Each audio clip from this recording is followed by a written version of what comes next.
weird. I can't see. Am I okay? I can't see my background or anything. I don't know. We can see you, Jennifer. Okay. Okay. So welcome everybody. Welcome to the Regional Hispanic Chamber of Commerce, the Energy Economics and California Policy Forum. Thank you for joining us today. I'm going to turn on my video because I just realized I had it off, but my name is Sabrina Cisneros and I am your MC and panel moderator for tonight's event. I'm coming to you from Long Beach, California. I'm joining you from my house here. Actually, it's a little condo. It's not a house. I wish. But I'm glad to have you here with us from your home, your office, or wherever else you might be during the time of COVID and the rise of Zoom meetings. I'm sure that we've all sat through a lot of Zoom meetings now, so we're used to the process, but a quick reminder, please leave your microphone on mute to reduce background noise when you're not speaking. That helps with the event quality. Also, just to let you know, this is a recorded event. Repeat that this is a recorded event. This will be shared on the Regional Hispanic Chamber of Commerce, their social media channels, once this is complete. But just wanted to let you know, anything you say here is recorded. So tonight we are going to be engaging in discussions about California's changing energy policies and the associated economic impacts that these policies have. We hope that by the end of our event, you can walk away with a better understanding about energy and some clarity, because to a lot of people, it's a really complicated issue, but it does impact our everyday lives. Before we move forward to the first portion of the program, I'd like to introduce the lady who made tonight happen, Sandy Cajas. Sandy is the president and founder of the Regional Hispanic Chamber of Commerce, as well as the Regional Hispanic Institute. Sandy, thank you for having us tonight. Well, welcome everyone, and thank you for your time. We're going to have a wonderful forum. Thank you, Sandy, for having us. So we're going to go ahead and dive right in and get started. If you have any questions throughout the event, go ahead and enter them into the Q&A box. That is how we will receive all questions tonight. So again, any questions, enter them into the Q&A box. We will have a few times set aside for Q&A during which we will answer all questions. Also, we encourage you to engage with one another in the chat. We hope for a lively discussion in the chat. And let's get into it. So energy truly impacts everything we do. It enables us to charge our phones. We know that our phones are extremely important in our lives nowadays. We use energy to keep our lights on, drive our cars, heat our water, cook our food. It powers our Wi-Fi, which is really important right now during working from home. And it helps us use our work tools, big and small. And our work allows us to provide for our families. We couldn't do anything in our modern world without energy. Energy policies have far-reaching impacts beyond what we might initially expect of them. Our keynote speaker is an expert on this and has a wide range of experience dissecting different policies and laws. Jennifer Hernandez is an attorney who has practiced land use and environmental law for more than 30 years. She currently leads Holland & Knight's West Coast Land Use and Environmental Group and spends time at the firm's San Francisco and LA offices. She is the only California lawyer ranked by her clients and peers in Chambers USA in the top tier of both land use, zoning, and environmental lawyers. She has been recognized as the top environmental litigator of the year in the San Francisco Bay Area by Best Lawyers and received a California Lawyer of the Year award from the State Bar of California for her work on California's largest and most innovative land use and conservation agreement. This agreement was between her private landowner client and 5 major organizations, including the Sierra Club and the Natural Resource Defense Council. Jennifer has also received numerous civil rights awards for her works on housing and other projects needed and supported by vulnerable and disadvantaged communities. Jennifer, thank you for joining us today. We look forward to learning more about you and your experience in California's changing policies. Thank you so much, Sabrina. Calling and now, I guess, tuning in. I'm not sure what the right verb is, Zooming from Los Angeles. And it's a real pleasure to be here and frankly, to listen to my fellow panelists. I'm really looking forward to this conversation. I do have a PowerPoint that I'd like to share. And I have to say, as I turned 60 last year, and And things got a little clearer to me on many fronts. My son, who's 21, is really about the future, and my husband and I, we need to think next gen in a very real way. And then also civil rights work I've done over the years, especially trying to bridge the gap between civil rights leaders and environmental leaders who sometimes are not on the same page and don't know each other well enough to get on the same page. So I've done that kind of work for about 20 years. That work is really what this presentation is about. And I'm just going to get right into it as soon as I resolve my screen here. Okay, so you probably all now seen or heard about the governor's pronouncement yesterday that he'd like to end internal combustion engines in the state, as well as stop oil and gas extraction activities in the state as part of California's climate change leadership. And I think those are interesting. As he noted, neither passed muster with the legislature over a period of years.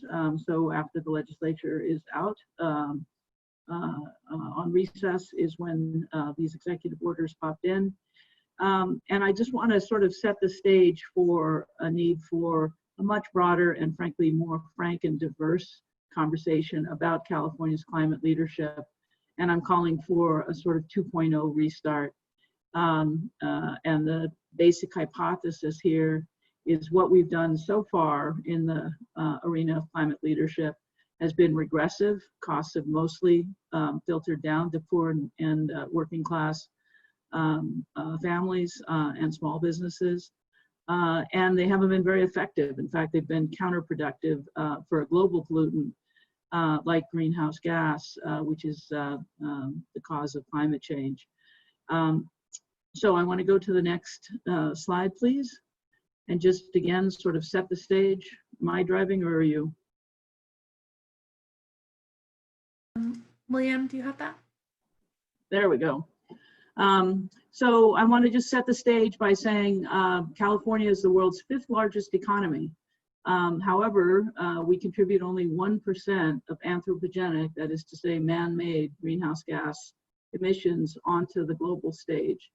I just want you to think about that for just a second. 5th largest economy, 1% global greenhouse gas emission contribution, less than 1%. That's because California has been working on environmental improvements in the state for decades.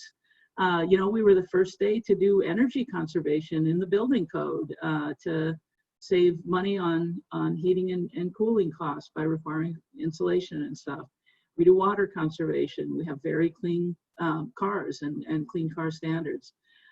So we like the environment. That's something that most Californians, I don't know anyone who doesn't, really treasure the environment that we're blessed to live in.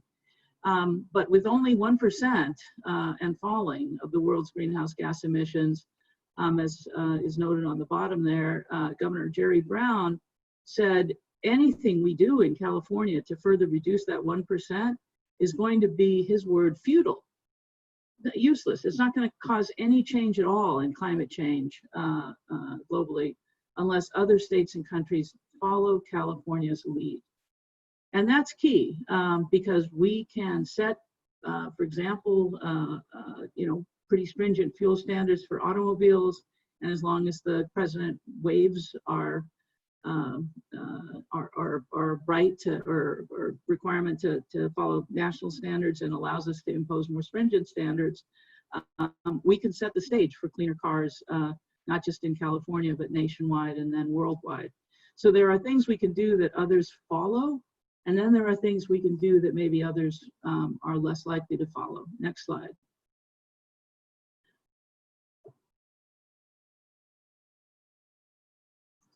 So things that we do that others are a lot less likely to follow. We have the highest poverty rate in the United States. How can that be? Because the poverty rate takes into account the cost of housing. That's how it can be. Even beyond sort of the official poverty rate of the US Census, a couple of different groups, United Way of California, Stanford, PPIC, have also done a much more realistic assessment of what it costs to live here.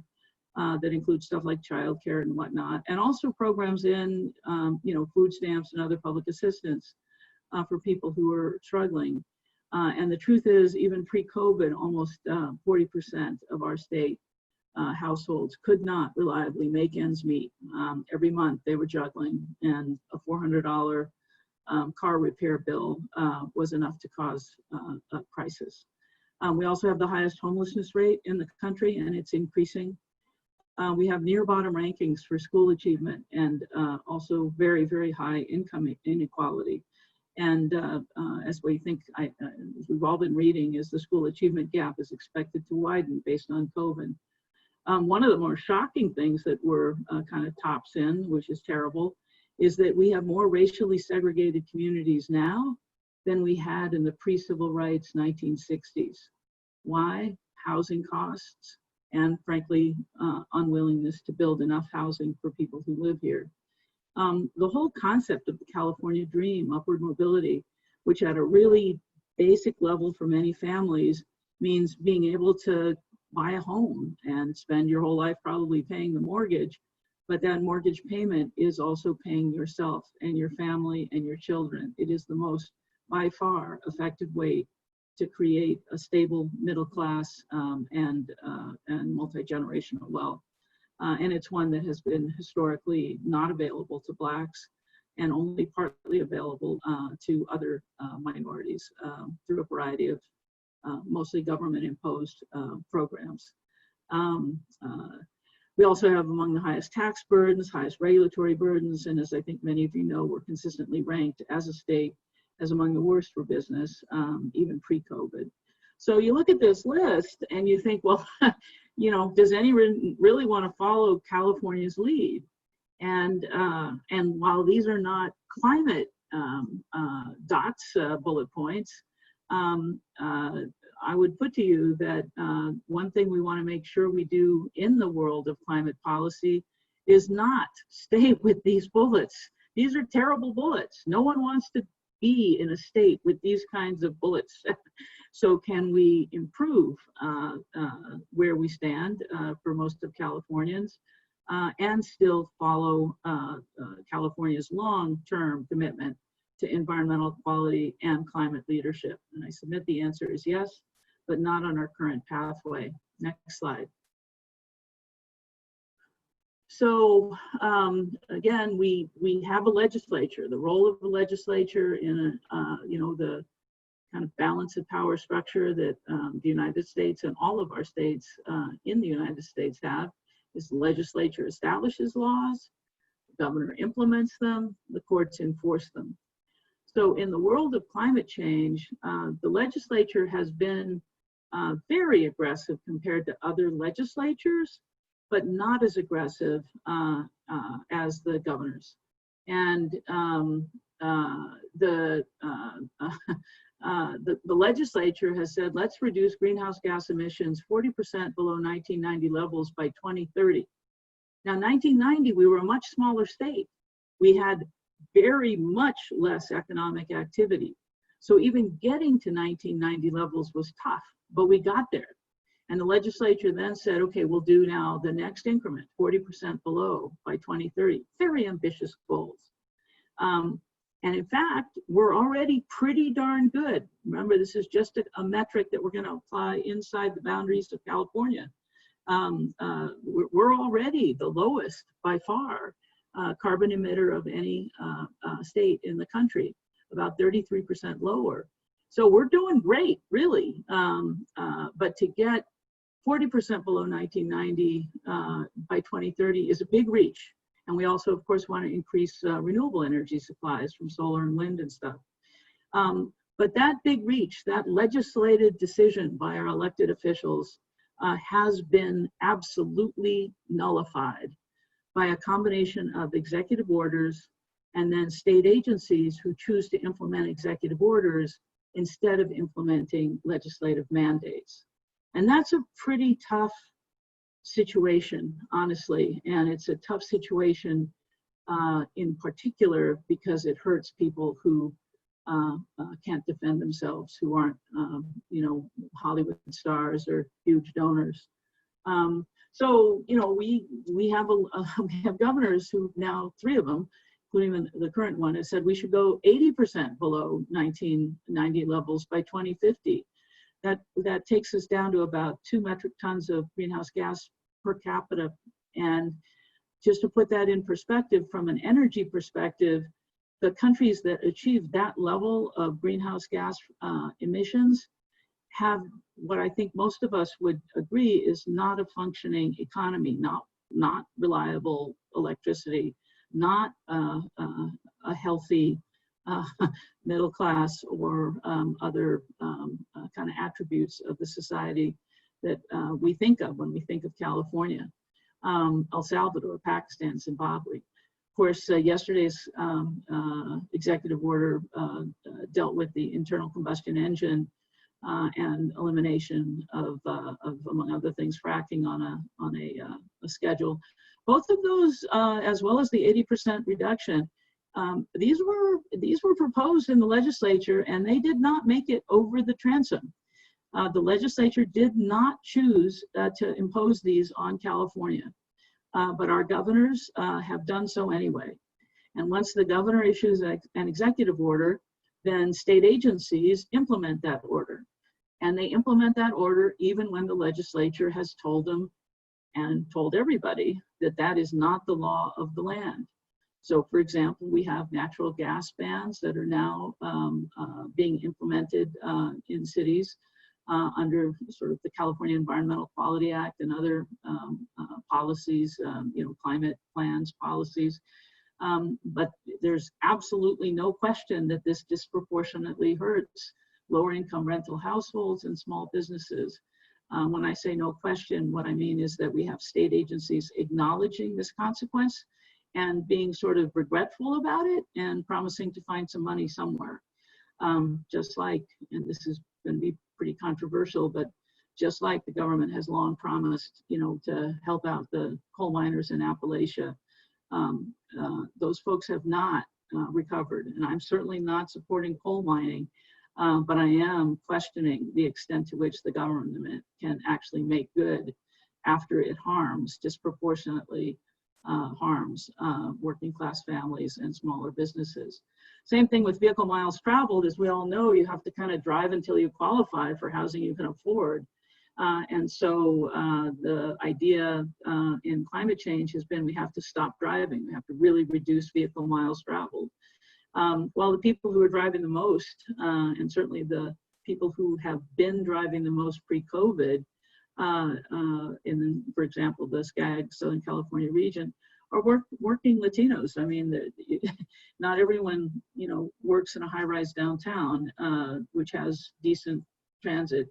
In fact, it's a very dispersed region, and even pre-COVID, more people were working from home than taking public transit.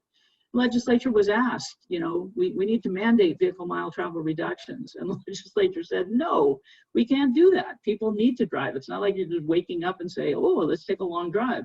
No, you got to get to work. And there's no place closer that you can live and pay for. Same thing with net zero greenhouse gas mitigation, which adds tens of thousands of dollars to home costs. And it's being imposed under the California Environmental Quality Act. Next slide. And by the way, the California Environmental Quality Act is not exactly, you know, an even Steven kind of law. It's kind of an I know it when I see it law. You know, it's one thing if we're all going to do a bunch of stuff differently, like not have gas in existing homes. But California Environmental Quality Act only applies to new stuff, which means families that don't already own a home or need to rent a home. Next slide. I just have a couple more of these. I want to point out 3 really tangible examples of how I think California's climate leaders are making very conscious choices to intentionally harm current Californians and not help climate at all. Next slide. So this is some of the analysis we recently did working with Southern California Association of Governments, which was coming up with a regional plan to reduce greenhouse gas emissions by reducing driving. And what SCAG did, and I should just preview this by saying SCAG did sort of fix this, but what SCAG did in the interests of reducing driving was undo general plans adopted by elected officials for every one of the lines that's sort of a pink line in the slide on the left. That's an excerpt of the 80-some members of the SCAG Regional Council. For every member that has a pink line, SCAG contradicted the general plan of that community in an effort to reduce driving. And what does that look like? The slide to the right is the SCAG data for Huntington Beach. Huntington Beach is notoriously, I think hopefully most of you would agree, hostile to being told what to do about housing or to accommodate housing. In every one of those little puzzle pieces, which is kind of a neighborhood, plus or minus, that has a red square, SCAG has said no new household should be located in this area of Huntington Beach for the next 25 years, because if a household is located there, it is not likely to have to take the bus. And that's because almost nobody takes the bus in Huntington Beach. Instead, it wants, the plan called for housing up at the very kind of to the right corner, you'll see a green dot, and then all the way down to the beach is another green dot. These are two locations where SCAG had very high density housing planned, displacing those who are already there in the hopes of actually creating a viable transit-based lifestyle. Of course, anyone familiar with Fair Housing Act law knows that to redline literally the nicest neighborhoods in Huntington Beach and say no new households can go there when the region is supposed to accept 1.3 million new homes is simply illegal under housing law. Next slide. Taking it a little closer to home, this is Long Beach. And, you know, again, the kind of nicer areas, I'm sorry to use a term that may not be acceptable to everyone, but certainly areas with higher household incomes and frankly, lower minority populations got those magic words, red squares, no new housing here, no, no, no. And areas that had poorer and larger shares of minority populations got slathered with green dots, and 90% of the general or the local input to SCAG, consistent with general plans, was rejected by SCAG staff. This is what happens when you give a transportation agency the role of saying, accommodate a whole bunch of new housing because we have a housing crisis, but only look at one metric, try to get these people to take the bus. And A, people weren't taking the bus even pre-COVID, and B, when that's what your only goal is, what you end up with is perpetuating a level of residential racial segregation that has really largely grown up since the civil rights law of the 1960s, because we just don't have enough housing. And so this is just too expensive for many minority families to buy into. Next slide.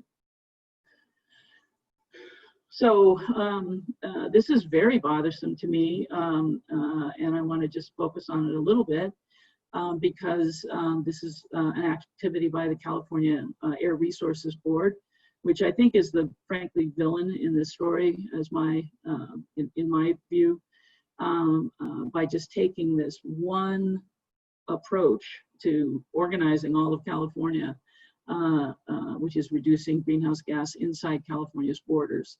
And I'll tell you why in a bit. But the Clean Truck program used to be about clean trucks. Now it's about zero emission trucks. And what's the difference? Well, you can take a 30-year-old truck and it can be made a lot cleaner with existing technology. What we can't do, what we have no clue how to do actually, is you know, put a heavy-duty truck on the road with batteries that'll work as it, you know, moves cargo across the desert or Sierras or something. The South Coast did a demonstration project for heavy duty trucks.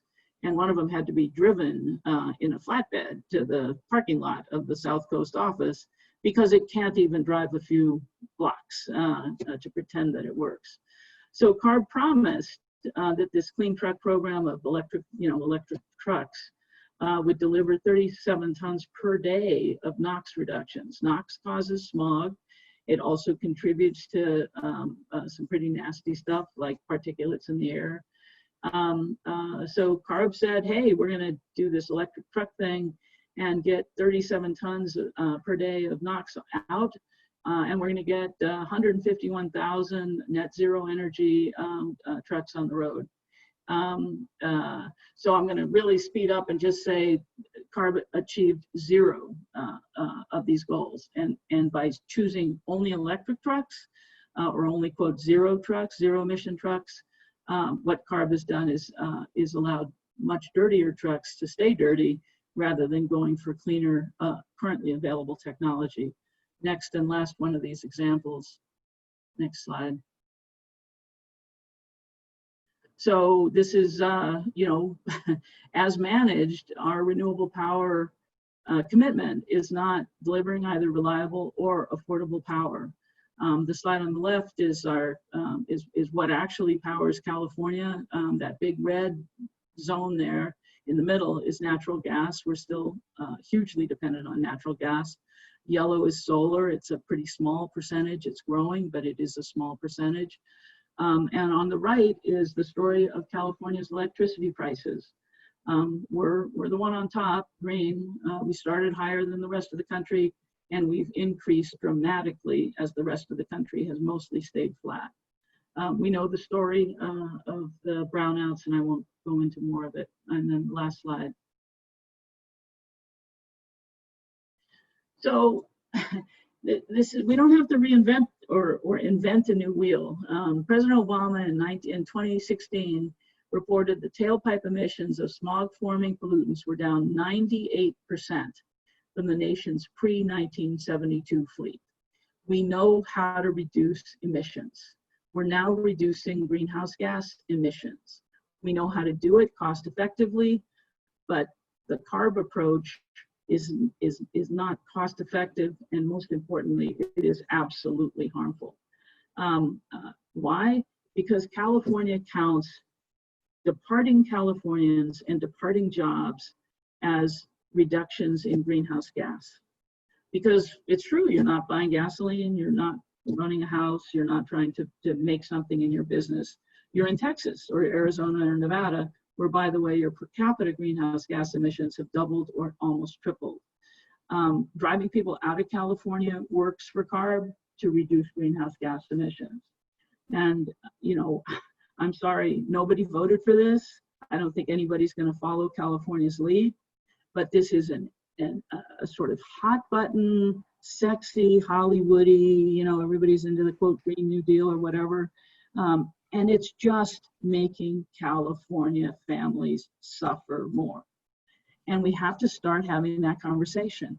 And that's why I'm here today. And I hope this conversation will begin today. Thank you. Thank you, Jennifer. So we have a few questions that have been submitted. The first is from Kevin, and he's asking, are there other areas in the country that have overcome the challenges regarding housing and energy similar to Southern California? No one has created the housing crisis that we have. Our houses, on average, cost 2.5 times more than the rest of the nation. And as many of you probably already know, people who have moved, whenever you move out of state, it's like going to a half price sale. It's incredible. Everything's cheaper: gas, food, energy, electricity. Even if you have to, heat more because it's a hot state, or cool more or heat more. So we didn't start with the level playing field. California started poor, housing poor, and there's no other state in the country that has started from that deficit. And I have another question from Jim here. Is it constitutional for the governor to issue legislation to eliminate gas-powered vehicles? No, it's not. The way the executive order is written, He's calling for future actions by agencies. So he's asking CARB to adopt a rule to do this phase out. And CARB very broadly interprets its own legislation. The legislature sent this big picture target. Let's reduce greenhouse gas emissions 40% below 1990 levels. CARB instantly came back and said, well, if we do that, we're going to miss our 80% goal, so we're going to ignore you, legislature. And then CARB has been happily regulating ever since under what it interprets as really a blank check from the legislature. So it's not constitutional, but CARB isn't being called on it either. Actually, we should go to the very last slide just so the audience can see. There is a civil rights group, just incredibly courageous civil rights leaders who call themselves the 200 that have sued CARB over this. But this is purely political activity that will absolutely take effect without legislative authority. Can we see that slide, William? The slide on the 200, the next one? There you go. All right. Jennifer, thank you for being here with us today. We very much appreciate that. We will see you again in a little bit at the end of our panel. Great, thanks. We're going to jump in and start the panel. Thank you so much, Jennifer. So we have 4 amazing panelists today who are joining us, and they're going to go a little bit more in details to the policies as well. To kick us off, I want to welcome Nicole Parra to the panel. Nicole is currently working at Marathon Petroleum as the State Government Affairs Manager. Nicole brings more than 25 years of legislative and political experience from both Washington, D.C. and California to us here at the panel today. She has served as a legislative assistant to the U.S. Congressman Cal Dooley, who is now retired. Nicole was also elected into the California State Assembly, and she was appointed to a high-level position within the California executive branch by the governor. So she's very knowledgeable and has a lot of experience. Thank you for being here and sharing your knowledge with us. First off, it's very clear that you really know how the legislative process works. You've been part of it yourself. So can you tell us what recent legislation has been passed or proposed, and how will it impact industry? Well, thank you so much. First of all, I want to thank the Regional Hispanic Chamber of Commerce for inviting me to participate. I will get to your questions, but I want to do my formal acknowledgements. I want to thank Olga Chavez, my colleague, for submitting my name. I know that Tiffany Rao and my boss, Steve Koenig, are also listening from Marathon Petroleum, and a bunch of my friends from WISPA. So hello, everyone. I have spent the last 25 years of my professional experience mostly working on the political and policy side in government. And this has been my first, experience in the private sector, and especially, working directly for an oil company. It's been interesting being on this side, I should say, of the street, and educating legislators, and working on good policies, I believe, that benefit all Californians. We have a responsibility to continue to provide transportation fuels for the 26 million light-duty vehicles, and we're honored to be and serve in the communities at Marathon Petroleum and our refineries in Southern California and Northern California where we serve. And I hope that those of you listening will get a sense of the world we live in Sacramento, through the regulated side and the legislative side. And I'm also wanted to mention how timely, again, this panel is. Jennifer had mentioned the governor's executive order. I'll talk about that a little bit later. But, during Climate Week, we have Earth Day, Earth Month, and, with Climate Week and all the activities that are going on, I think this is a perfect opportunity to talk about these issues. The reason why I'm here, as you asked, has been to talk about legislation that has been passed or proposed. And as Jennifer was speaking, I was crossing out a lot of the stuff I was going to talk about, starting from AB 32 and going into SB 32 and so forth. But for your audience, I kind of want to jump over, but not yet, to my slides. But, during the next 10 minutes, I hope to provide some issues, some things for you to think about. But most importantly, and I know my boss, I've been kind of like the last couple of days uneasy, and we have these discussions when we talk about, new policies, new proclamations, right? And, I was born and raised in the Central Valley, born and raised in Bakersfield. And you can't drive on the 99 without seeing people, my family members, my grandparents immigrated in 1910. My paternal grandparents had a first grade education. My father, they all worked in the fields, followed the fields in California. And when we talk about policies and the impacting and low income folks in our state and in rural America, it's so easy to have these proclamations and hear these things about targets and goals, but how does it really affect people in the communities struggling, especially now in 2020 with COVID-19 and people living paycheck to paycheck? So one of the questions that I always try to ask myself and ask others is, are these policies, as Jennifer outlined, are they really supporting and are they really equal for all people in California? Are they equal for all people, whether you live in Arvin, Lamont, Fresno, Coalinga, Tombstone, or Marin County, right? When policies dictate what kind of car you can drive, where you can live, and while the people writing the orders in position of power live in 15,000 square foot homes or driven in SUVs, and many of the people are using their $100,000, driving around in their $100,000 EVs during the weekends, are they really living under the same rules and regulations as the rest of the working people? Goals are easy to proclaim, and the hard part is how. How do we implement policies that are affordable and equitable? And especially, how do we look at energy policies that are reliable for everyone? And I don't know about you all, but when I saw that vision of the executive order, and I saw the people standing there, and I saw those fancy EVs, I was like, where are the EVs, if you're going to do something like that working people can afford? Where are those? Where is the diversity of some of the things that we're talking about? So it really gets to me, and as someone, again, who has spent over 20 years, whether it's providing water in Alpaw, clean water, clean drinking water, whether it's providing, opportunities for families to get to, keep a roof over their head, to be able to afford some of these things, in California, and as Jennifer explained, how we're paying more for energy. When we pass proclamations about electrifying our buildings and our homes, what does that do to people who rely on natural gas? So, all of these things that we're talking about today on the panel are things that we need to continue to challenge ourselves. We need to do the research. We need to have the discussions. We need to continue. I come from the social justice community, civil rights. I taught civil rights, civil law at Cal State Bakersfield for a few years. And so we, my friends in the environmental community and social justice community, we need to come together. And we cannot exclude certain stakeholders because we don't like what they do.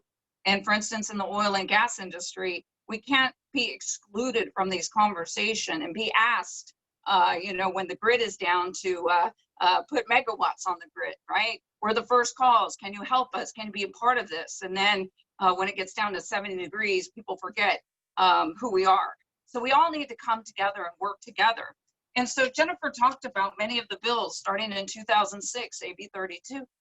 And I remember I was in the state legislature in 2002 to 2008. In 2006, when AB 32 came forward, Speaker at the time, Fabian Nunez, and Governor Schwarzenegger were working on this legislation. And I'm one of the moderate Democrats, proud of that was at the time asking a lot of questions. I was asking, what's the 1990? What are the levels? What are our targets? How will this impact the industries? I had a legal pad then. I didn't have a fancy iPad.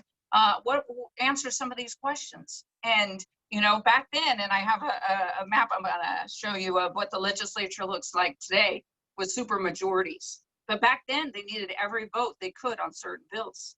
And I asked the speaker, I said, Mr. Speaker, how is this going to impact the community that I represent? And he said, I love Fabian, believe me, I do. And he said, you know what, Nicole, we'll come back to you. We'll come back to you. So everyone kept saying they'll come back. Well, in 2006, when AB 32 was on the vote, and it was like, 11 p.m. at night, I was one of the only Democrats in the state of California that voted no on AB 32. And I voted no on the policy, and it was something that I didn't want to, but again, I had questions that Jennifer's pointing out, questions that people still ask today. what are we doing? How does this affect the community? How is this reducing in a state where we're less than 1% of GHG emissions? How is this impacting the affordability, reliability, and the equity of people here in California? So with that, let's show the graph of the second graph, the second slide. Let me see where it is that I have. Yes, perfect. So I wanted to show you this slide of what we're looking at in the California Assembly and in the Senate. You know, we have 80 members in the Senate, 40 members in the Senate, and you see that the blue is the Democratic Party. It's supermajority. What does that mean? It means that there's 2/3 vote to be able to pass tax increases, to be able to move urgency bills, that could be when they're signed into law, you know, take effect immediately. And so times have changed, and so now we have these supermajorities. And you know, and the second point I wanted to make is that, you know, you look at this, but as you can see, Democratic leadership would immediately say, well, not all tax increases could pass easily because Democrats are not all the same. Some Democrats, they represent more LA urban areas, have different concerns by their constituents than Democrats who represent, like Rudy Salas and Senator Hurtado in the Central Valley, have different issues and different needs and don't necessarily support increasing more taxes or support some of the legislation. So it's not 100% that all Dems will, as you saw from the last end of legislative session, all Democrats support all the policies that are moved by leadership. The third point I wanted to make looking at this graph is something that was different than when I served in 2002 to 2008 was that in 2012 in June with Prop 28, the term limit extension, which took 6 years, we had 6 years term limits and made it 12 years. You can serve in one house. Why I bring that up, why that's important to what kind of Jennifer and the other panelists are talking about, is it finally put some equity into the third branch of government. When you look at the executive and judicial and legislative branch, when you only had 6 years to serve, by the time you figured out what committee you were on and who was who in the third house and who was who in your membership, that's your second year. 2 years really to legislate, and 2 years you were out. And agencies and folks that you worked with really knew that, whether you were on the budget committee. I never forget when I was chair of the Joint Legislative Audit Committee and I brought in state agencies and brought in Elaine Howell, our state auditor, to be able to say, okay, these state agencies need to address these issues, Auditor Howell, that you brought up in the report, some misspent of taxpayer money, you name it. These are the questions I want to bring back next year. Well, some of the folks in the agency department, some of them doing a good job, but many of them would say, hey, Para, you're out in 2 years. We'll delay some of this information until you're termed out. So I think that one of the best things was the extension of term limits in the legislature, because to take those members and have them here for 12 years, they really get to get the relationships, they really get to look at bills, and most importantly, I really believe for Californians is they get the accountability from legislators. They get the accountability of who wrote the bill, to see the effectiveness of the legislation and be able to hold them accountable if some of the legislation isn't working the way it should or impacting positively or negatively the way it should. So I really wanted you all in the Zoom world to be able to see, Jennifer talked about the regulations. Well, regulations start, most of them, except the executive order here, we're going to reverse, but regulations or legislation, the authors, from Fabian Nunez on AB 32, to Fran Pavley on SB 32, they originate in the legislature. And the legislature now, again, with 12 years working, Democrats, Republicans, but now with supermajorities, it's really incumbent, and I know panelists will talk later, Marjita with CRC, we'll talk about the importance then of coalescing against on certain issues, organizing, and working with your trade associations. We're fortunate we have WISPA, who's fantastic to assist a lot of us in our work. So I really wanted to kind of highlight the California legislature. Okay, you can take that slide down. Make sure I'm okay on time. Now, the executive order, let's skip forward on some of the bills. The executive order, as you heard Jennifer talk about,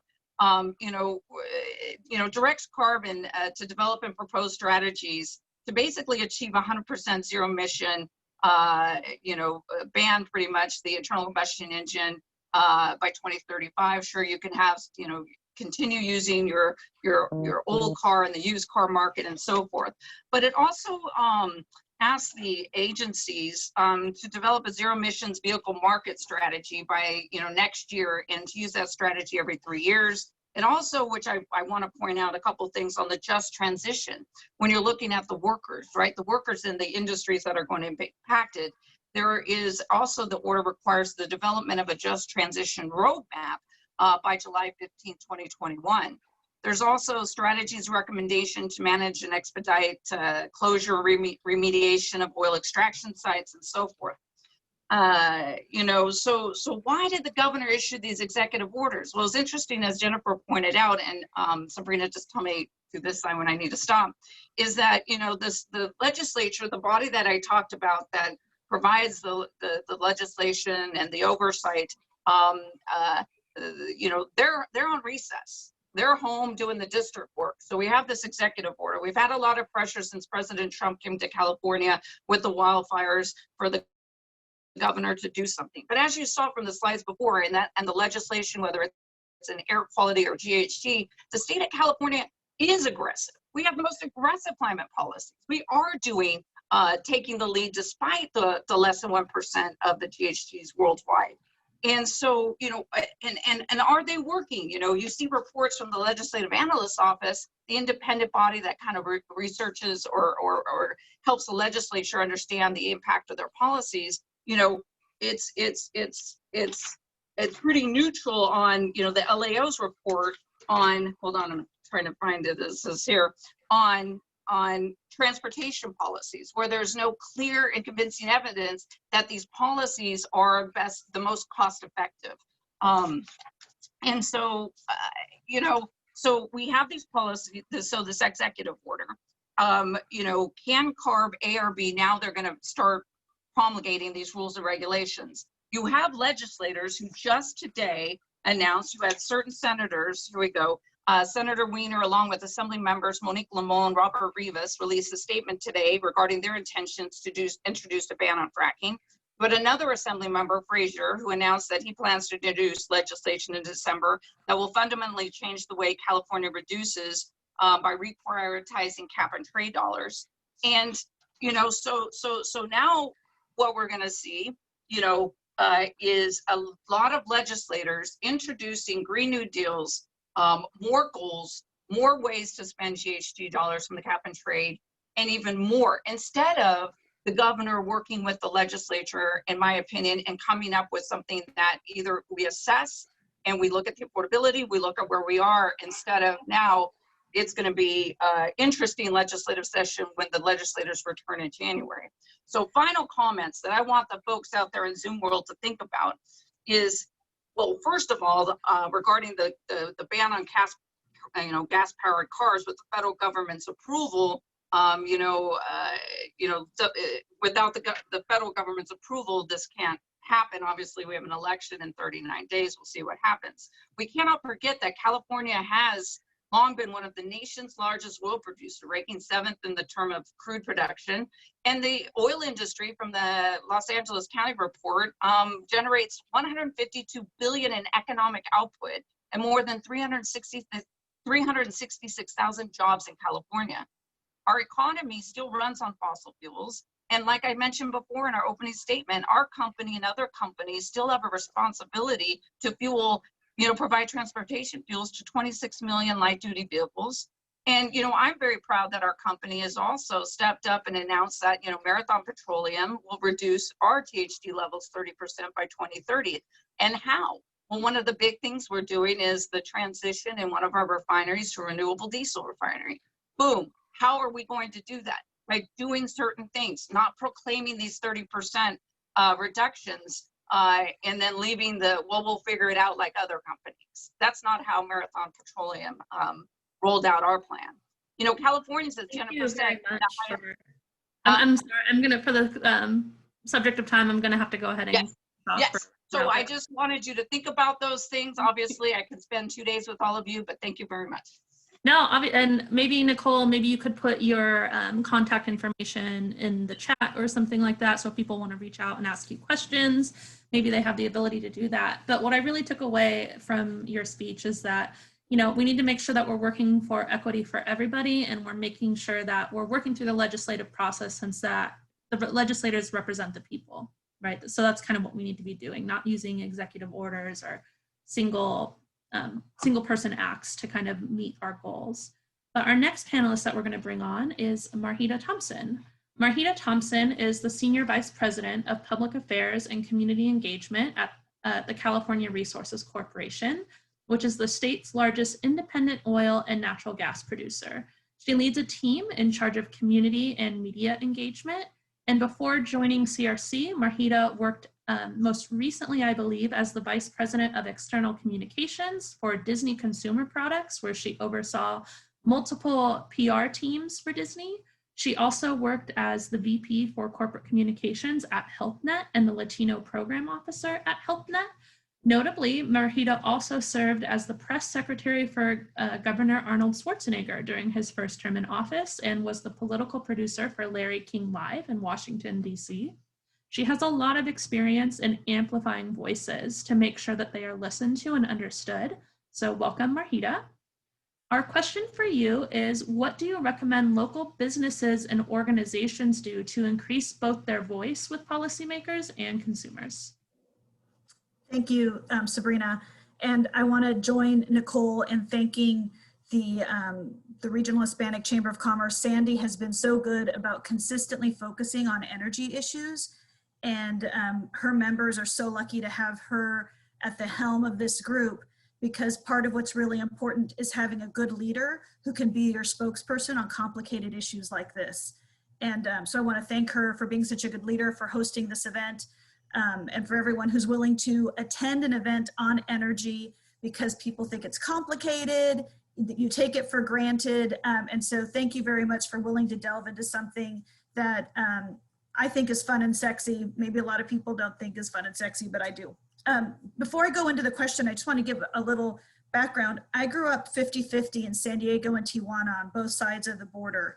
And so I really appreciated about the United States this whole concept of upward economic mobility. And the issue of energy, it's a fundamental to being able to have that upward economic mobility. And it's been a driver for me in everything that I've done in my career. When I was working at CNN, my job was to cover the recall election and to get Governor Schwarzenegger to come on Larry King Live. Unfortunately, I was successful in that. But one of the reasons why we had a recall election was because you had rolling blackouts, and you had electricity and energy issues. So you ended up getting rid of Governor Davis, and we ended up having Governor Schwarzenegger. What was interesting is that during his first term, which was 3 years because of the special election, energy was somewhat of a conversation, but it wasn't something that was driven a lot by reporters, and it still didn't get a lot of coverage. And so I knew a lot. I had a PhD in California public policy from being press secretary, but probably not as much about energy as I should have known, especially given why it was that Governor Schwarzenegger was elected. I ended up taking a circuitous route, but I'm now at CRC. As Sabrina mentioned, oil and gas exploration company in California. We're very focused on optimizing sustainable energy production so that we can support the world's strongest safety, labor, human rights, and environmental standards to meet Californians' needs. One of the things that's happening with California is that you've got policy by accretion. And so there's no overarching strategy around energy. So the way it's governed and regulated, it's very convoluted. So when you say that you want to have a voice and you feel like it's complicated, you are not wrong. So let me first of all validate you. You are not wrong. It's complicated. There are a bunch of people that are regulating it. And at first I had to learn about oil and natural gas. Now the conversation is pivoting so much to electricity. So now you have to learn a whole other regulatory environment and vernacular. At CRC, we're very proud to be employers in Long Beach. We operate Tidelands and Thumbs Islands on behalf of the City of Long Beach and the State Lands Commission. We've got hundreds of employees that are both in office and in the field. And that really matters to us in terms of really being able to champion a blue collar workforce and this economic mobility. When I was working with Governor Schwarzenegger, I also had the opportunity to work on a presidential campaign, and I got to work in the White House. One of the things that's really important is that advocacy matters. And we've got a very organized community that's activating on behalf of people that aren't struggling to make ends meet. And we don't have an equally organized community that's out there articulating the voice of the middle class, working families, and people that are increasingly feeling that financial squeeze. So when I was working in the governor's office, you could have an impact. Sometimes it would be through reporters' questions. Sometimes it would be calls into the field office. Sometimes it was letters or calls to the main office. But the bottom line is that individual stories matter. And so I remember when I was on a panel for the State Hispanic Chamber of Commerce, and I was on a panel with Frank Montes, who was the chairperson at that time of the California Hispanic Chamber, and he owns Inland Body and Paint Center. And he was talking about how he was struggling because it was a constant series of regulations that they were having to meet, and they were barely able to meet one regulation when another one came, and they constantly felt like they were behind the 8 ball. And how is it that they could articulate, and to whom did they need to articulate how to be able to maintain that? So your chambers are so important to being able to be advocates and champions. And I would say your anecdotal story is super important and is just as important as talking about some big, broad policy goal that may be intimidating, but your story matters into shaping that, that policy. One of the things that I also want to mention about CRC is that you see that we've got some of our sustainability goals up there. What's really important is that our values are aligned with Californians' values. And even though a lot of what Jennifer said and what Nicole was talking about, we're trying to articulate a point of view that isn't often spoken about, but that doesn't mean that we don't fully embrace environmental priorities, conservation of our natural resources, but it's about having, just like we want diversity in our workforce, we need diversity in our energy supply so that we can be more resilient. At CRC, these are what our sustainability goals are.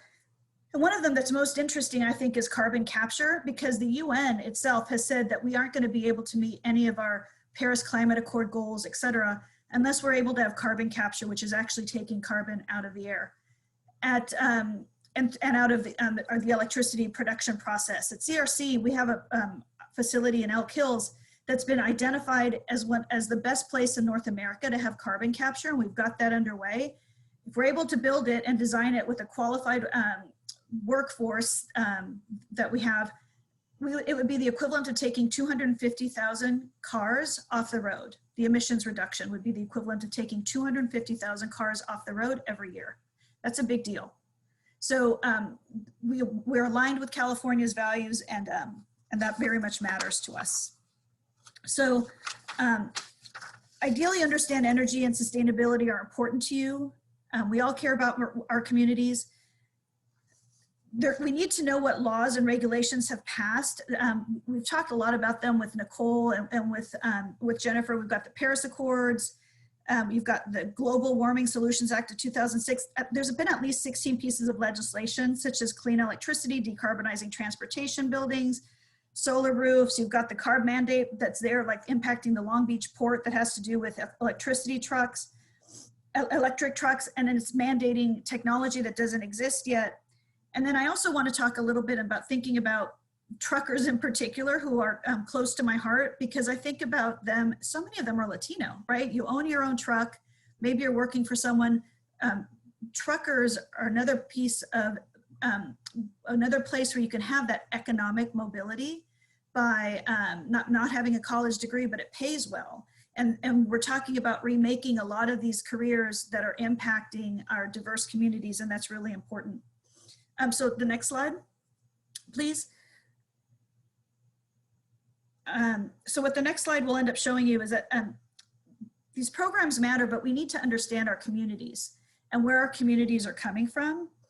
And everything has a benefit and a cost. There's nothing that comes for free. And so we really need to look at our communities, and these are the people that don't have the time to mobilize. These are people that aren't out there buying carbon offsets to offset the fact that they're flying private. This is what our communities look like.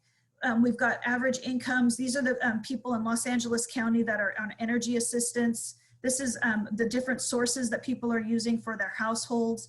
And the bottom line is that when you're talking about raising the price of the fundamental, a lot of times you'll hear people talking about, well, solar prices are going down. What does that matter if your electricity prices are always going up?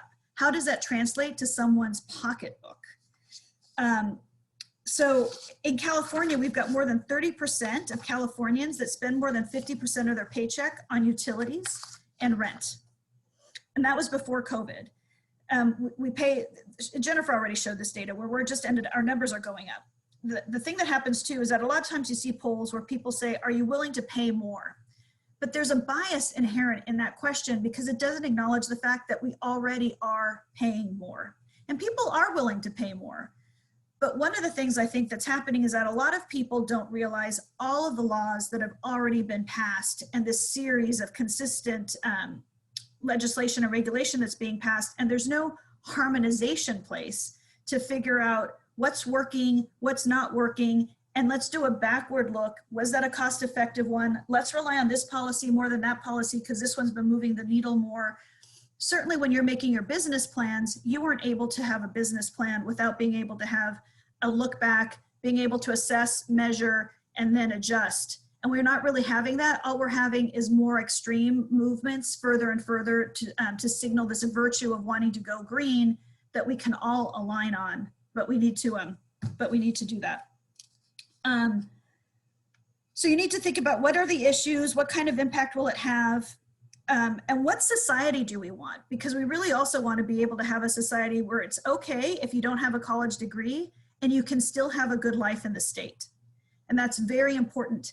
When we're talking about a just transition, are these jobs as high paying? Are they permanent? Are they full-time? Are they just reclassifying a job that already exists? We need to be able to be transparent because we hear a lot of these trite phrases, but let's dig in and know what they mean because I know we're very proud. A third of our workforce has a high school degree or less. The average wages are between 80,000 and 100,000. And we've got a very diverse workforce. If you take that boat out to Thumb, son Latinos que están en ese barco. I mean, you're super proud, right? So we need to make sure that we're able to represent for that diverse community. And then the next slide, it covers a little bit of what Jennifer was already talking about, that even though we've implemented cap and trade, we haven't been the most efficient in terms of reducing our emissions, even as we've been increasing the cost of electricity and doing all of this series of other legislation and regulation that we've been talking about. Just in terms of natural gas and cutting off that natural gas to homes, there's been estimates that if you have to replace your furnace, your stovetop cooking range, your water heater, and your washer and dryer, it could cost up to $5,000 to replace those 4 appliances. And I think all of us know you don't stress out as much when you get your gas bill as you do when you get your electricity bill. And so you're forcing people onto this, this higher tier. And so we just need to moderate that. So who do you need to talk to? This is the thing where it's hard. There's a lot of people. You've got the governor, you've got state assembly members and senators, you've got CARB that we've talked about, you've got local city councils. So for example, Long Beach recently added a ballot initiative to increase taxes on oil and gas produced in the city. So a lot of times we're adding costs onto local production and we're not putting the same costs or standards onto our importation, the energy we import. California imports over 70% of its oil, over 90% of its natural gas, and about 1/3 of its electricity. So if we're gonna have an importation strategy, an importation first strategy, let's be very transparent about that. But then that means that you're delegating environmental leadership to those countries that don't have our standards. And so then you're really not doing that much for the environment that you say that you are. I think I just, in the interest of time, I'm going to just kind of go from there. Thanks, Sabrina. Thank you, Marjita. I think that was a lot of really great information. What I'm hearing from you is that advocacy matters, your story matters, and you need to use your voice with your local and your state legislators, as well as we can have multiple approaches to meeting our goals, and that we need to pay attention to what's working and the cost versus the benefit of policies. So now we're going to go to our next speaker, who is Damon Aldrich. Damon is a project manager for EV and zero emission mobility at Burns & McDonnell, which means that he is responsible for leading electric vehicle infrastructure deployment within his firm in California. He has a background in light, medium, and heavy-duty transportation electrification projects across utility, municipality, and vehicle manufacturing market segments. Before joining Burns & McDonnell, Damon worked with Toyota's agile and lean transformation methods for fleet management, electrification, and facility oversight. He also oversaw EV charger installation, procurement, and customer technical support at Greenlots, which is a Shell Group company. So welcome, Damon. Thank you for joining us today. From your perspective, what recent energy policies have passed that you think will impact small businesses the most? Thank you very much. It's great to be here. I'm really very appreciative of the invitation to speak with you today. And thanks to Joel Ferrier as part of Burns & Mac, one of my colleagues at Burns & McDonnell, and also to Sandy Cajas for inviting me. Just one more word on my background, and I feel it may be necessary to state this given really the overall message of today's talk. Is that while my background is in transportation and vehicles, really being an alumnus of Toyota North America, I too have a very balanced approach. I take a very balanced approach to just electrification and zero emissions overall. And by balanced, I mean to say that in our practice with Burns & McDonnell, whether it's a light fleet, a medium duty or a heavy duty fleet that is considering zero emission transition or electrification, whether that be a transit agency or a private fleet company, there are economic challenges, there are logistics challenges, and there are all of the considerations having to do with the continuity of business during that transition that are very meaningful and very important. To not just the businesses themselves, but to the individuals who work for those businesses, and to ensure that those businesses remain competitive and viable during the time of transition. Let me start, I thought I'd start out with, if you could go to the next slide, a little bit about where the EV market is going. You know, the speakers that we've had tonight, I think gave just excellent overviews in terms of policy. I thought I'd go maybe just a little bit deeper in the area of EV, since it's a very tangible area where energy policy is affecting just nearly everyone, and especially with the timeliness of Governor Newsom's announcement yesterday, we can see how it's extremely pervasive, the kind of policy pronouncements that are being made as of late. Right now, these are some projections that have been made by, these are a number of organizations that have been making these types of projections. And right now, by 2040, the estimate is that 58% of total new car sales will be EVs. And this is really total market. This is really kind of worldwide. And the estimate is that the prices of lithium-ion batteries will be coming down over time, and they'll continue to come down. I would say that the magic number a year really is 2024, when there's some expectation that EVs will have some price parity. We don't know exactly what kind of price parity, but some kind of price parity with internal combustion engines by 2024.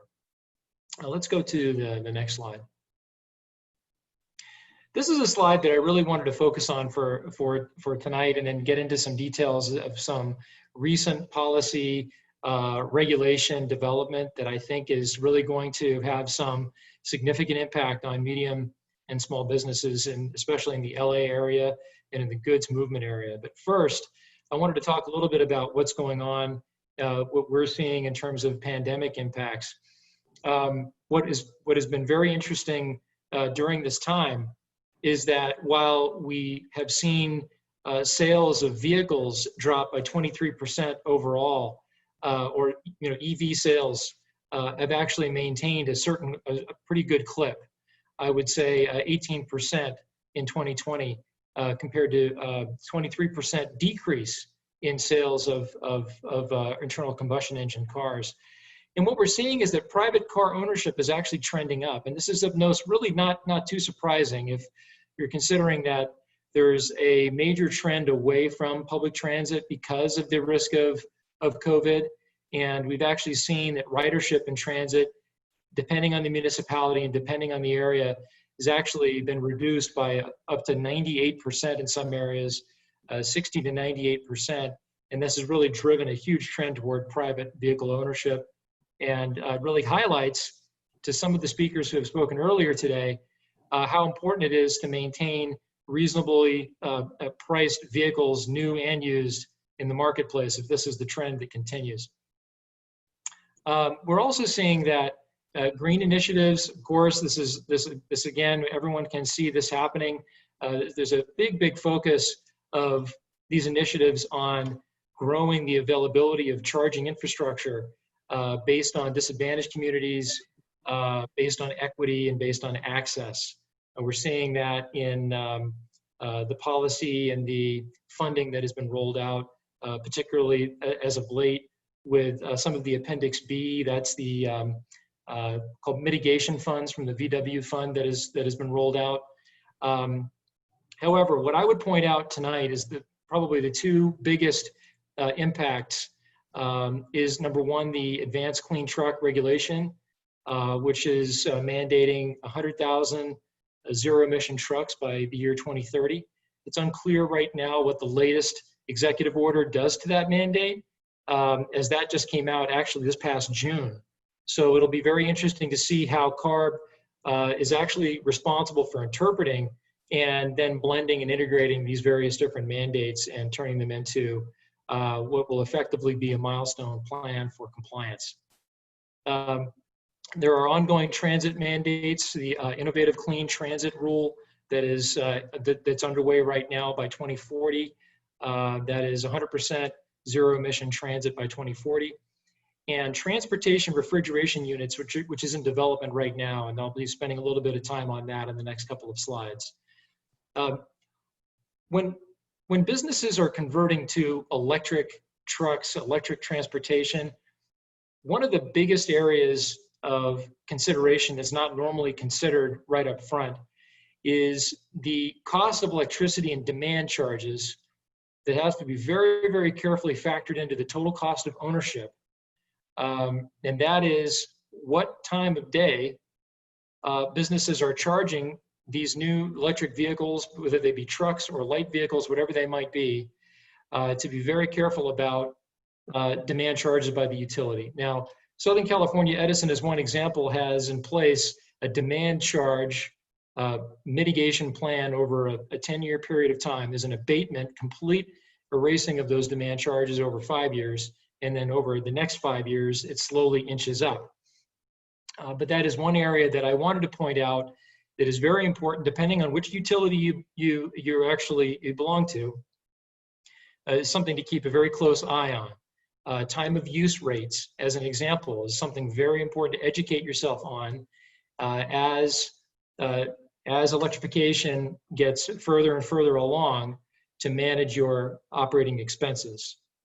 And so interactive planning tools and technology will be a very important area to grasp and to learn about, is how you can use software platforms to time those various different charging events, whether you charge your vehicles in parallel at the same time, or whether you can do that in sequence, and whether you can actually accomplish all of your charging needs at the times when utility rates are the very lowest they can be, say overnight, for example.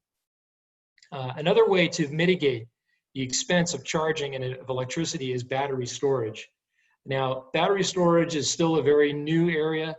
Microgrids are another new area where it's on-site power generation that can be used to provide for resiliency, for brownouts and blackouts, as an example, and for business continuity.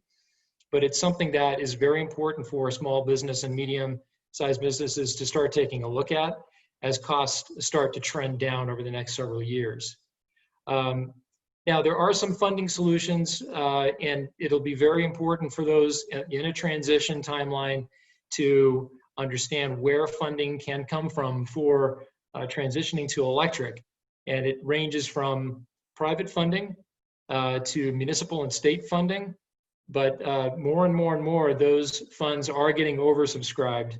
And so it's very important actually to put together as much as you can up front. What is your transition strategy, and what is your funding strategy, so that you can apply and get in early on the various available funding programs. The CEC has funding programs. Utilities have funding programs as well. And I'll make a quick side note on utility programs.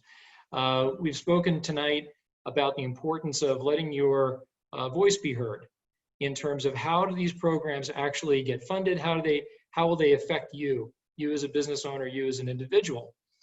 You may or may not know this, but each utility program that is funding electrification efforts has to be approved by the California Public Utilities Commission. And in that process, there are hearings and there are opportunities to make your voice heard. And I'll leave my name in the chat box after the session is over, and I'd be happy to connect you with the right organizations to be more vocal and to be a participant in how these utility programs and how these policies actually get developed. Last but not least, you may have read in the news, there are vehicle OEMs that are very much in favor of California's current direction with energy policies, and there are certain vehicle OEMs that are not as supportive, or at least certainly supportive of the environment and certainly supportive of conservation, but has been stated tonight, may not be as supportive of the how we're getting there. And so it's important for you to understand that as well. And I won't go into any more detail on that front for right now, but let's go to the next slide. I did want to discuss something that's not very much, it's not talked about a whole lot right now, and that's the reason why I'm bringing this up tonight. Transportation refrigeration units, for those of you who are in the grocery business, maybe you're in the goods movement business for perishables, perishable goods, you maybe have a business that transporting whatever it might be that requires cold transportation in a truck, using generators or gen sets to and from warehouse facilities to ports. It's very, very important, I think, to get educated on what is happening in terms of developing regulations in the transportation refrigeration unit area. This is a California Air Resources Board developing regulation in TRUs. As of October 2019 is when it started. Now, the policy is looking to mitigate ground concentration of diesel particulates. The idea is that this policy is meant to mitigate transportation refrigeration units that are on diesel, running on diesel, that are waiting to unload and offload goods at refrigeration stores, warehouses, maybe they're at the port.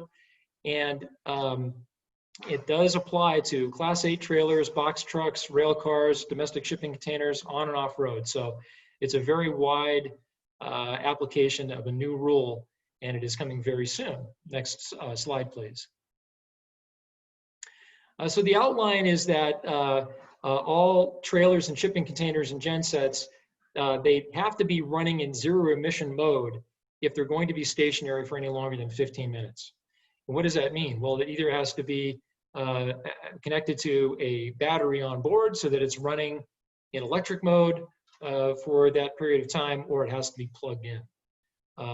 And this regulation is calling right now for a phase-in of 15% of gensets every year over 7 years.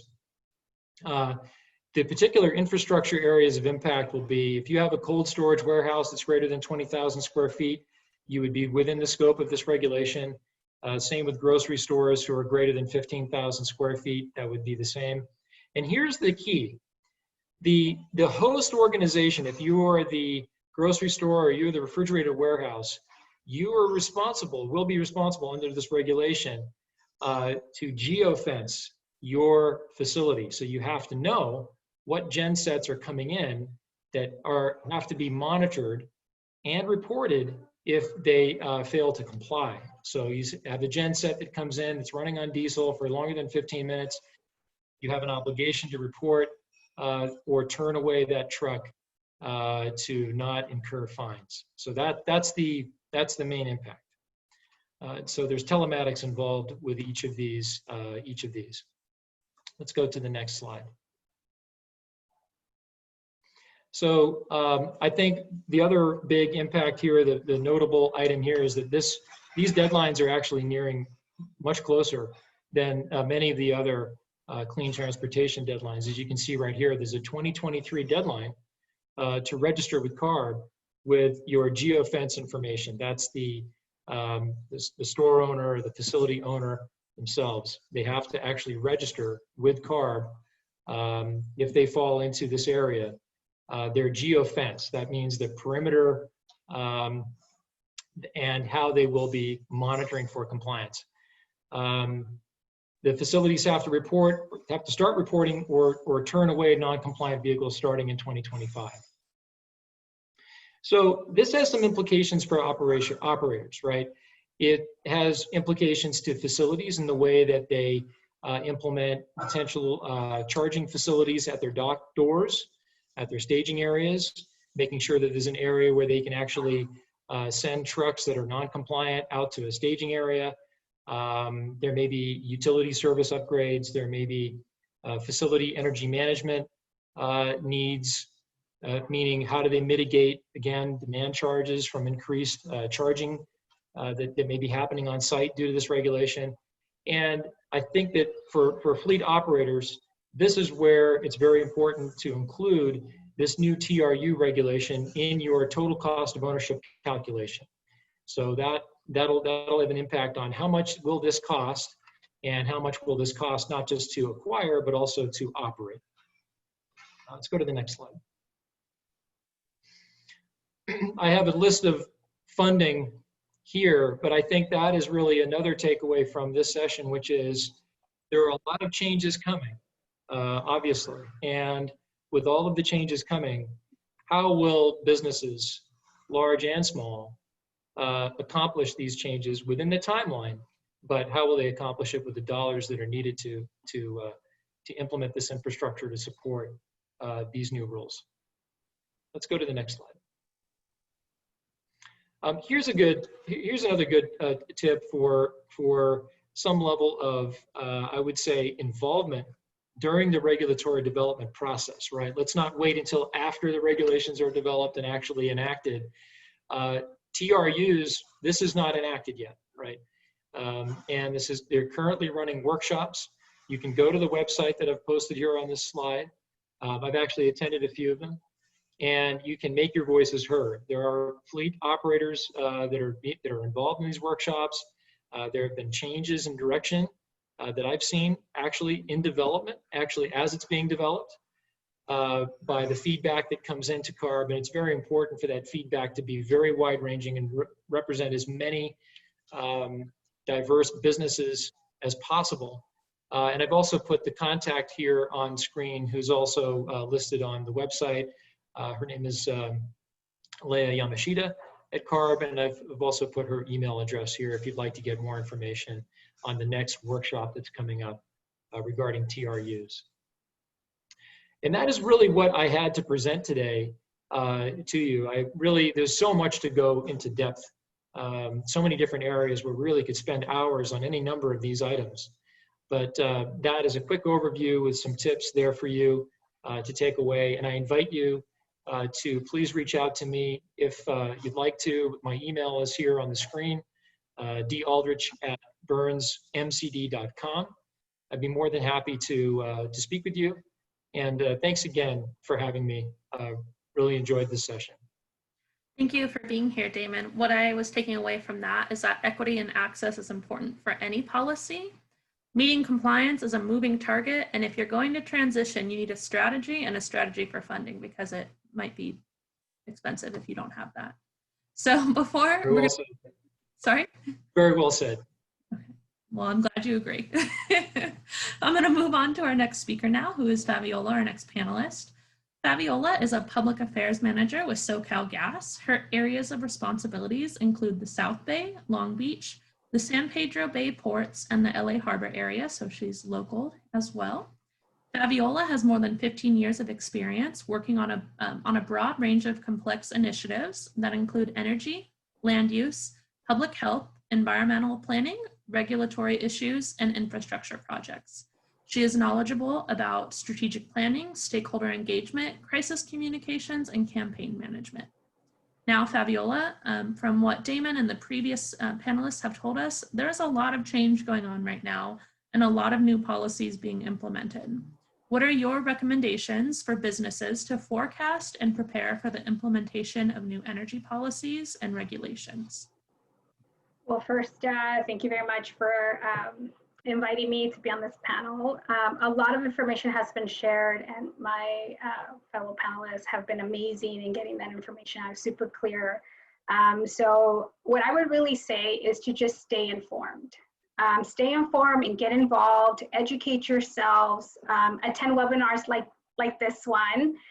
Get involved with your local chambers, you know, with Sandy, with all of the local business organizations, because most likely they are also tracking the bills, the mandates, the regulations, and they know how you can get involved to speak up and speak out, really. Many things are happening all at once. Things are happening as we speak, as we're having this right now. And a lot of times folks don't know about things until it's either too late or they're about to be implemented. And so it's super important just to kind of find out how you can get involved early on in the process. You can still do something about it. You know, write a letter, reach out to your orgs, talk to your neighbors. A lot of companies, including the utilities and most of the companies here on the panel have contacts and representatives like myself that you can reach out to and say, hey, what can I do? How can I get more involved, or what can I do to help? A lot of times we're looking for folks that that can help us and educate other folks, whether it be your neighbors, your families, whoever, or just get them involved in the process. It's super important. Like I said, a lot of times folks don't find out about things until after or when they're about to be implemented, and they're like, why didn't I hear about this? And it's like, well, you know, they did this 4 months ago.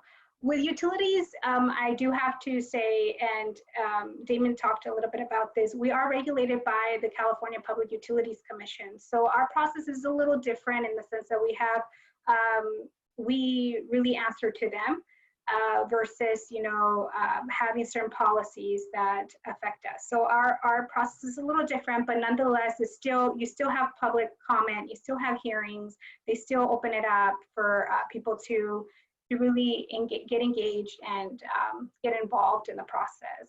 So I know we're getting really close to that 5:30. So that's, if you take anything away from what I just said, is stay informed, get involved, educate yourselves, get involved with the chamber. The Regional Hispanic Chamber is one of that is super, you know, even putting this webinar together tells you that they are really looking out for what's best for their members, and just make sure you reach out and you get involved. And I'm going to put my contact information on there, so if you have any questions regarding the chat box, so if you have any questions or any follow-up, anything, feel free to reach out to me and I'll be happy to help. Thank you, Fabiola. I think that those are really important points to remember, that you want to be engaged and be engaged early, and that there are experts available to you. If you know where to go, look for them. So thank you for that reminder. We have one more question now before we'll move into question and answers. And so we're going to stick really strictly to the 10 minutes. So this question is for all the panelists and for Jennifer, if she would like to hop back in as well. But recently, we've been experiencing and seeing a lot of issues around energy and availability. There were blackouts this month, which hadn't happened in, what was it, almost 19 years, I believe it was. So it's been a long time since we've been experiencing these type of blackouts. And it's during a time when everybody's being asked to stay at home and in the middle of a heat wave. So let's talk about these recent blackouts. Has California's climate and energy policies contributed to the recent blackouts? So I can start if you'd like. Go ahead. Sure, unquestionably. You know, we have been in the business of closing power plants, whether they're gas-fired plants with once-through cooling water, or nuclear plants, or older plants. We've been in the business of closing power plants. We're good with starting up solar, but the sun doesn't shine, as we all know, 24/7, and neither does the wind blow. And batteries remain a very aspirational goal, unless you have a lot of money. You know, in wealthier areas, the response to the blackout is to go get a couple Powerwall batteries from Tesla, wire them into the solar roof, and invert electricity, so that you have your own little power plant in your own little home. And golly gosh, it only costs about 40 grand between the rooftop solar and the power wall and all the wiring and stuff. So if you have an extra 40 grand, the power shortage is not going to be a problem. And I would submit to you that the people who have that extra money are just fine with you know, power shutoffs, because we got to get off fossil fuels. They are simply not affected. And that's what happens when you have a really stratified world where wealthy folks live in one place and everybody else lives somewhere else. And that's what we've got in places like Marin County, or parts of Santa Barbara. So it's really a breakdown in leadership. It's a breakdown in politics. And frankly, it's also just a breakdown in science. You know, we all talk about wanting to follow science.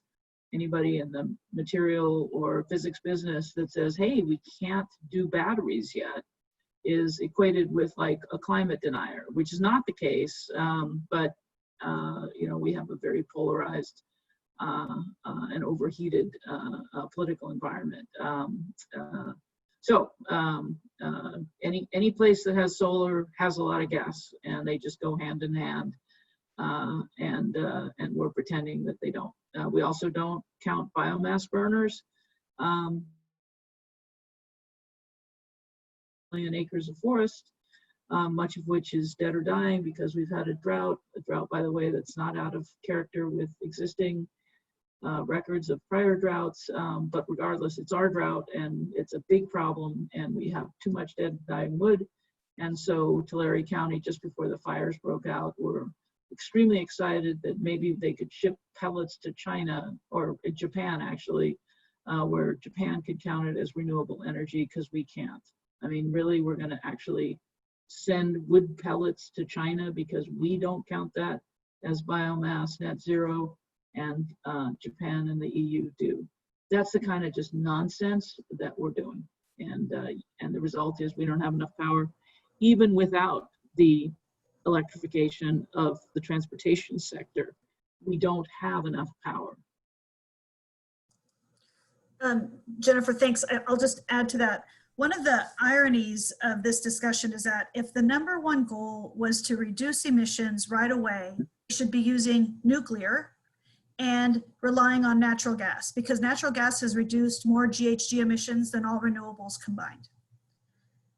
Then when you look at the issue of battery, right now we have about, I believe these are the right numbers, 500 megawatts of operational storage now. And the grid operator says it's going to take about 15,000 megawatts to eliminate carbon emissions for power generation by 2045. Instead, state regulators have approved roughly 1,000 megawatts of new storage. So you've got a big gap. And the other thing is that these batteries, they have a footprint, a land footprint, there's land use issues that go there. One of the things that I like that Jennifer mentioned that isn't talked a lot about is that we're proud because traditional energy actually enables renewables and has enabled for the growth of renewables that we have today. And we think that that is fabulous because, again, diverse energy supply working symbiotically together makes a lot of sense. The other thing that I found interesting when I've been doing some research into batteries is that what's happening now, this doesn't mean it'll happen in 20 years, but we need to acknowledge what's happening now, is that batteries are actually discharging during the day when the wind is slow and a cloud comes over the solar panels. and they're charging at night, again, when you're relying on traditional energy. So it really is highlighting that there's a symbiotic relationship, and if we could acknowledge that, we could try and figure out ways to actually optimize our energy portfolio, as opposed to trying to force something that, as Jennifer mentioned, physics, you can't force it. And that's why a lot of times you can look at the Cal ISO and hear what it is that they're saying, because they're the ones that are responsible for actually making sure that the grid stays stable.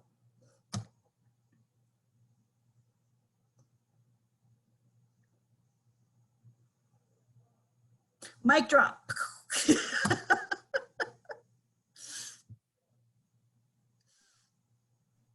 Oh, I think we lost Sabrina. She must have had an unstable cloud come over her renewable panel and she got cut off. So maybe with that, I'll just kind of start trying to go through. Did anyone else, Damon or Nicole or Fabiola, did you want to say anything on this issue? No, you guys were perfect. Yeah, I think you covered it. I think you covered it very well. Yeah, the only thing I would add is that if anything, it just brings awareness, right, to what we were just talking about in this webinar. I think if anything, it's super important to really know what and I think, Damon, you mentioned this, having that balanced approach when it comes to an energy portfolio and making sure that you're not putting all your eggs in one basket per se.